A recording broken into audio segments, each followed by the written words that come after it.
Kaixo, MOOC honen bigarren astean, konpetentzia digitalaren Europako DITSCOM markoaren bi eremu landuko ditugu, batez ere. Bai?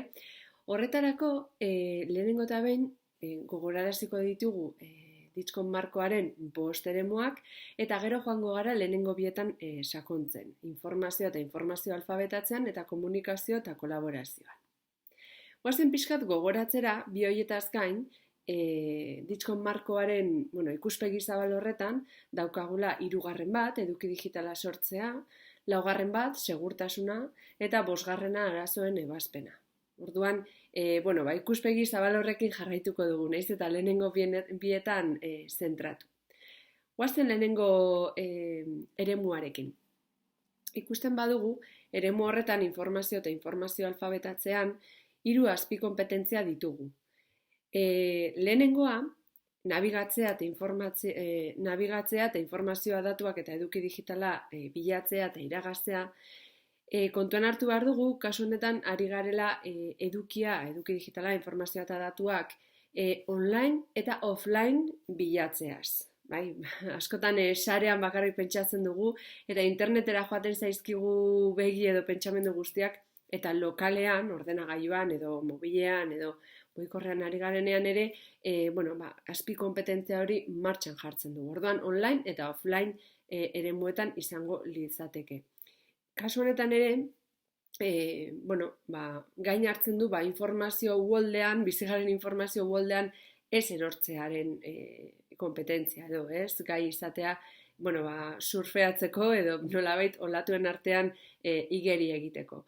Eta horretarako iragaziak esartzea eta aplikatzea. Azken finean da norberak dituen filtroak, bai izan filtro fisikoak, zuk programatu ditzakezunak bilaketak egiterako orduan adibidez, edo norberak bere irizpideen arabera martxan jartzen dituen iragaziak. Baina azken finean bilaketa horretan garrantzitsua da azpikonpetentzia horretan aipatu ditugun 3 puntu horiek. Bigarren azpikonpetentzia 1.2 izango litzateke informazioa, datuak eta eduki digitala ebaluatzea. Ebaluazioa esaten dugunean irakasleoi agian burua beste gauza batera joaten gara, baina azken finean da, jarrera kritiko bat edukitzea jasotzen dugun informazio, eduki digital edo datuen aurrean. Orduan, edukia baloratzeko, azken finean da, irizpideak garatzeko gai izatea. Irizpide horiek gainera, aplikatzen jakin behar ditugu. Batzuetan irizpideak egon baditugu, baina gero ez dakigu horiek aplikatzen. Eta are gehiago, horien arabera edukia aukeratzen. Orduan, hori izango litzateke ebaluazioaren barnean sartuko genituzken gaitasun edo azpikonpetentzia horiek. Orduan, irizpideak garatzea, irizpideak aplikatzen jakitea, zerbait programatu behar badugu, nabigatzaile batean edo bilatzaile batean, hobeto esan da, eta gero, ematen dizkigun emaitzen arabera, edukiak aukeratzen jakitea. Eta ez, adibidez bilatzaileek ematen diguten lehenengo aukerarekin gelditzea, hori da, klasiko bat.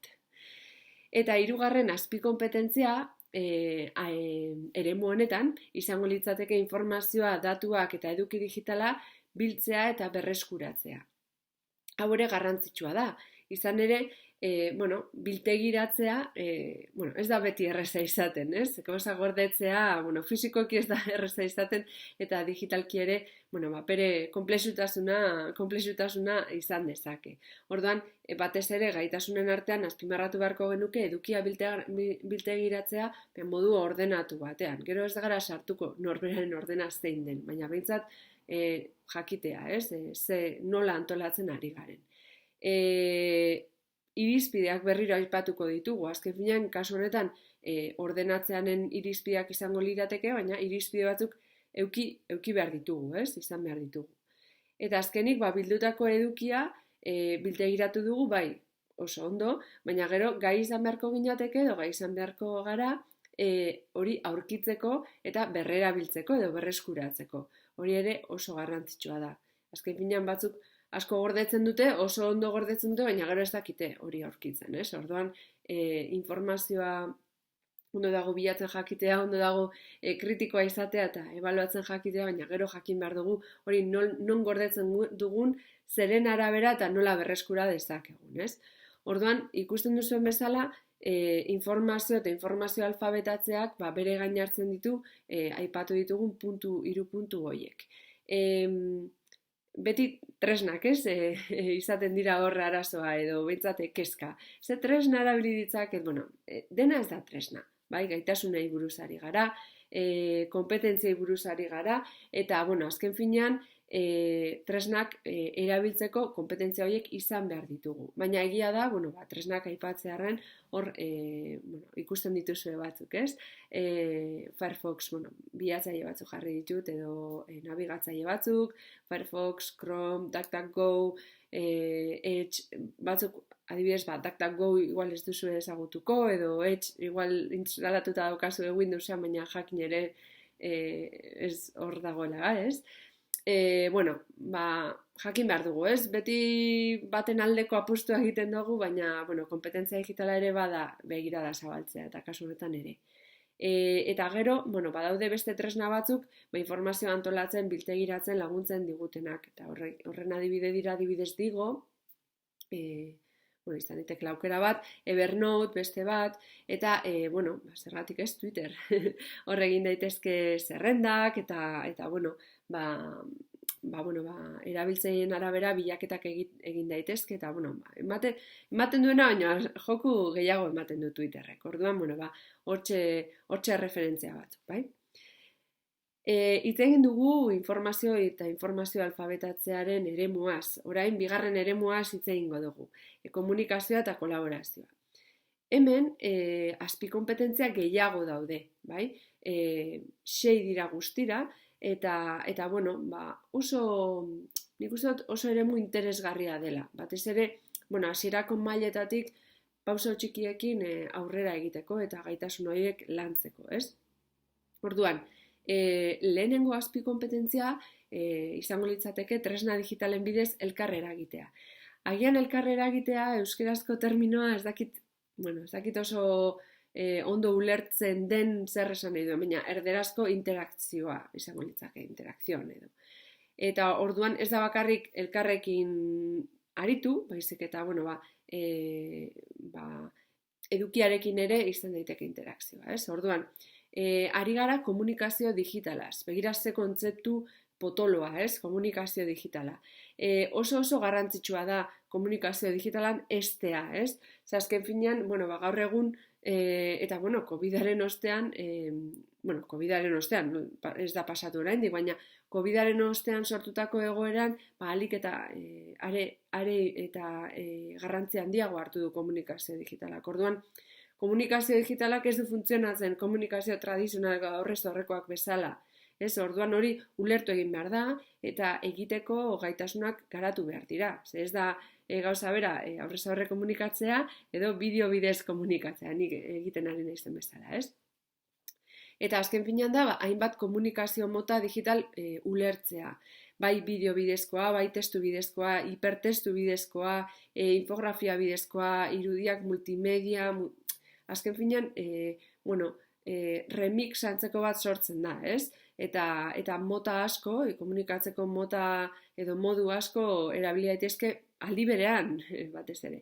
Orduan, hortan trebatzea ere bada konpetentzia digitalen alor honetako azpikonpetentzia bat. Urrengoa 2.2 azpikonpetentzia informazioa eta eduki digitala partekatzea izango litzake. Hau ere oso garrantzitsua, azken finean, sarea etzen jaio, internet etzen jaio, partekatzearen kulturarekin, ez? Asmo militarrak eta zeuden horratzetik, baina gero, egia da, komunitateak horretara bideratu dituela indarrak, ez? Eta, nik uste eutsi egin behar diogula izaera sozial horri. Orduan, partekatzearen kulturaren alde egin behar dugu, eta horretarako, tresna digitalen bidez, edukiak konpartitzeko gai izan behar gara, ez? Askotan, hau ez da, erronka operatibo bat, ez? Operatibo edo praktiko bat. Baizik eta, txip aldaketa bat edo beldurra galtzearen aldeko apustu bat, ez?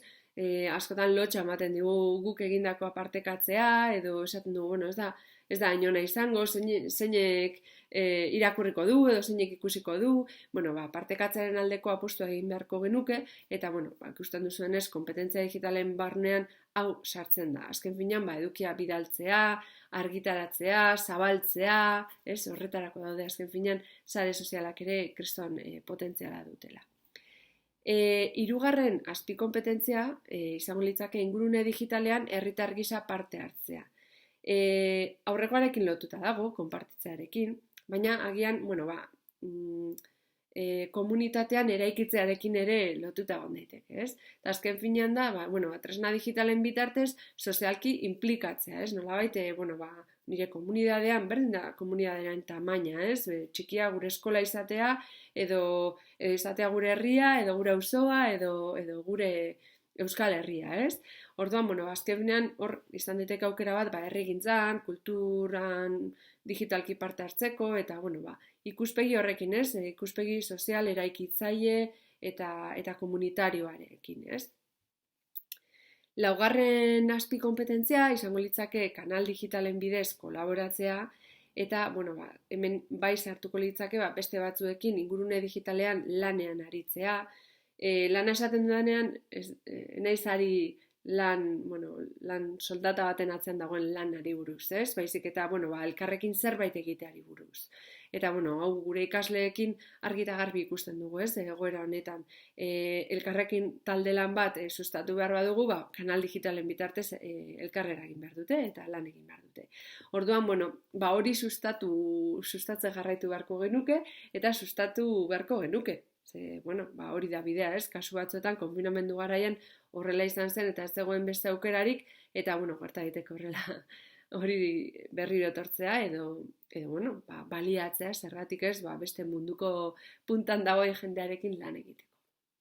Eta azken finean da, prozesu kolaboratiboetan parte hartzea, eta oso emankorra izan daiteke.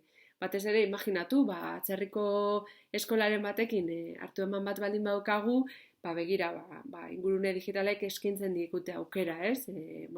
Hartu eman hori, eta egiteko, eta gainera hortik eraikuntza bat sortzeko, ez? Bosgarren azpikonpetentzia netiketa izenekoa da, aipatu genuen joan den bideoan, eta hau izan bada, ez? Oso garrantzitsua ere, ez? Azken finean ingurune digitalean komunikatzen garenean beste arau batzuk daude. Eta, arau horiek, komunikazio arau horiek ezagutu egin behar ditugu eta, errespetatu egin behar ditugu, ez? Azken finean, errespetu horren atzean zer dago, norbere burua bestea,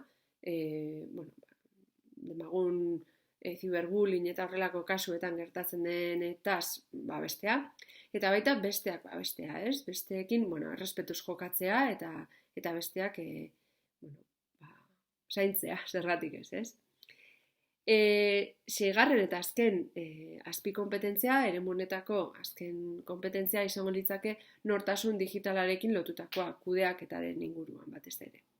Orduan, nortasun digitalari buruz asko hitz egin daiteke, azkenian, kontzeptu, ezaguna bada, baina ez dakit noraino ulertzen dugun zer dagoen horren atzean, ez? Ez da bakarrik nik zer jartzen dudan interneten edo sarean niri buruz, baizik eta bestek zer jartzen duten, eta bestek nola ulertzen duten nik jartzen duten hori. Komplexua da, baina azken finean, gaitasun edo kompetentzia digitalaren atzean badago hau sortzea, moldatzea, kudeatzea, adibidez, sare sozial desberdinetan ditugun profilak ongi kudeatzea, eta, hortik hasita haratago, baina, pixkat komentatzea arren. Eta azken finean, hau oso garrantzitsua dena da, arrasto digitalaz jabe izatea. Ze nik uste dut, gure ikasleak, batzuetan ez dira horretaz kontziente, ez? Edo zer gauza igotzen dute, YouTubera, edo Instagramera, edo dana dalakora, TikTokera, Twitchera, orain asko daude, ez? Baina, eta gero ez dira kontziente, hemendik urte batzutara horrek jarraituko duela, eta, orduan, nik uste dut hori kontuan hartu beharrekoa dela, eta kompetentzia digitalaren marko honen barruan sartzen den azpi kompetentzia bat da. Komunikazio eta kolaborazioaren kasuan, begira, tresnak pila bat izan daitezke, ez? Jitsi edo Zoom edo Meet bezalako bideokonferentziak egiteko tresnetatik hasita, Drive edo horrelako hartu emanak emateko edo gauzak sortzeko inguruneak, edo nabigatzaileak, izan daiteke DuckDuckGo, izan daiteke Chrome, izan daiteke edozein, ez? Digo bezalakoak edo Instagram, Twitter, azken finean, nik uste dut asko direla, ez? Gehiegi, agian, batzuentzat. Baina, trukoa ez da zenbat eta gehiago erabili orduan eta kompetenteagoa naiz. Baizik eta, nik jakin badakit ze kompetentzia izan behar ditudan, edo behintzat garatzen saiatu behar naizenak, eta, ia ze tresna lagun diezadak edan horretan, ez? Azken finean hori da, ez da tresna garrantzitsua izek eta gure kompetentzia. Orduan, ikusi dugu Ditskon markoaren, edo behintzat gogora ekarri dugu Ditskon markoaren posteremu horiek, lehenengoa eta bigarrena landu ditugu, alde batetik informazio eta informazio alfabetatzea, eta bestetik komunikazioa eta kolaborazioa. Ikusi ditugu tresnaretxoren batzuk, baina batez ere geratu mezu honekin, tresnak ez dira garrantzitsuena. Azken finean da, gu zertan garen, zer egiteko gai garen, bai? Orduan, hemendik aurrera, nik uste dut pentsatu behar dugula irakasle gisa, eta gure ikasleak ja zentroan edo erdigunean jarrita, zer sustatu nahi dugu beraiengan, ez? Mailaren arabera, lehen hezkuntzako lehen etapetatik hasita eta DBH-ko azken etapara edo ziklora bideratuta edo, begiratu behar dugu zer sustatu nahi dugun gure ikasleengan. Eta nola txertatu daiteke hori gure planteamendu didaktikoetan. Hori da batez ere irakasle gisa izan behar dugun begirada, ez? Eta, poliki-poliki joango gara pausoak ematen horri forma pixka bat emateko.